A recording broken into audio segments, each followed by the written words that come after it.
সকাল আনুমানিক কয়টা ব্রিজের কিন্তু একটু সামনে কিন্তু তাকে পাওয়া যায়। তো এখন জাইনের বাড়িতেই আসুন, যেই বাড়িতে থেকে আমরা গতকাল লাইভ করেছিলাম। আপনারা দেখতে পাচ্ছেন যে সেই শিশু জাইন ফিনল্যান্ড প্রবাসী আপনারা যে শুনেছিলেন যে ফিনল্যান্ড প্রবাসী বাচ্চাটি কিন্তু গতকাল দুপুর 2টা থেকে তাকে পাওয়া যাচ্ছিল না, নিখোঁজ।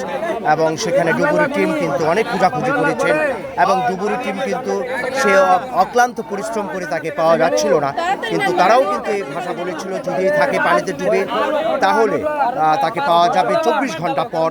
কিন্তু আজকে আমরা দেখতে পাচ্ছি যে নবাবগঞ্জ ব্রিজের একটু সামনে থেকে আজকে আনুমানিক সকাল 9 ঘটিকা তাকে পাওয়া যায়, তার মৃত দেহ উদ্ধার করে। এখানে ভাই কিভাবে ভাই ভেসে উঠছিল, লাস্টে ভেসে উঠছিল ব্রিজের নিচে একটু সামনে, ব্রিজের একটু সামনে। আমি সাথে বললাম হ্যাঁ বলছিলাম। আচ্ছা, এখন কে দেখছিল আপনাদেরকে খবর দিচ্ছে? হ্যাঁ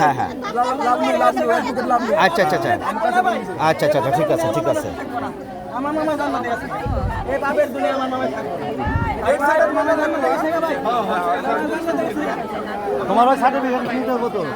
আমি আছি ঢাকা জেলা নবাবগঞ্জ বান্দুরা ইউনিয়ন সাদাপুর 2 নং ওয়ার্ড থেকে। কিন্তু গতকাল যে আপনাদের সঙ্গে আমি লাইভে শেয়ার করেছিলাম ফিনল্যান্ড প্রবাসী জাইন 4 বছরের শিশু বাচ্চা, তো তাকে পাওয়া যাচ্ছিল না এবং নিখোঁজ হয়েছিল। সে আজকে কিন্তু আমাদের নবাবগঞ্জ ব্রিজের সামনে সকাল 9 ঘটিকা ভেসে এসেছিল এবং ওখান থেকে সাধারণ জনগণ কল দিয়ে বলেছে এখানে একটা শিশু বাচ্চা পাওয়া গেছে। তারা তৎক্ষণিক এই বাড়ি থেকে ওখানে চলে যায় এবং মিলে যায় জাইনের মৃতদেহ। তো আজকে আমি জাইনের বাসার থেকে এখান থেকে যে আপনাদের সঙ্গে শেয়ার করছি, এই মেসেজটা দেওয়ার জন্য কিন্তু আজকে আমি আপনাদের সঙ্গে সংযুক্ত হয়েছি।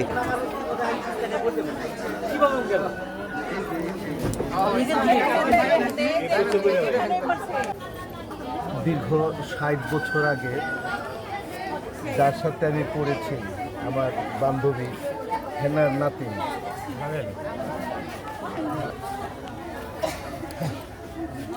ভাষা হারিয়ে ফেলেছি। যে বাচ্চাটা মারা গিয়েছে, এটা আজ থেকে 60 বছর আগে আমি পড়েছি। তার নাম হেনা বেগম।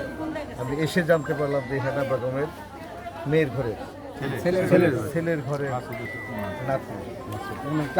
দুঃখজনকভাবে এইভাবে হারিয়ে যাবে, সেটা মেনে নেওয়ার মতো না। আমি ওকে দেখে নিজেই ভাষা হারিয়ে ফেলেছি।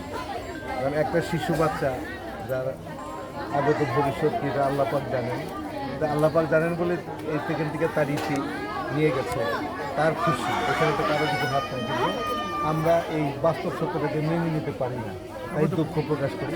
দোয়া ছাড়া তো কিছুই করার নাই, তার জিনিস সে নিচ্ছে। এটা আর জন্য মায়ের প্রতি সবাই যেন আমাদের সাবধান হই। তো এই বর্ষাকাল, রাস্তাঘাটে গাড়ি ঘোড়া, এই দিক থেকে একটু সবাই বাচ্চাদেরকে একটু সেফ রাখি। এছাড়া তো বলার কিছু রিসেন্টলি দেশব্যাপী মোটরসাইকেল অ্যাক্সিডেন্ট। আমি আমাদের দেশবাসীকে আহ্বান করব যে বাচ্চাদের হাতে মোটরসাইকেল আর মোবাইল দিয়েন না, ধ্বংস হয়ে যাচ্ছে।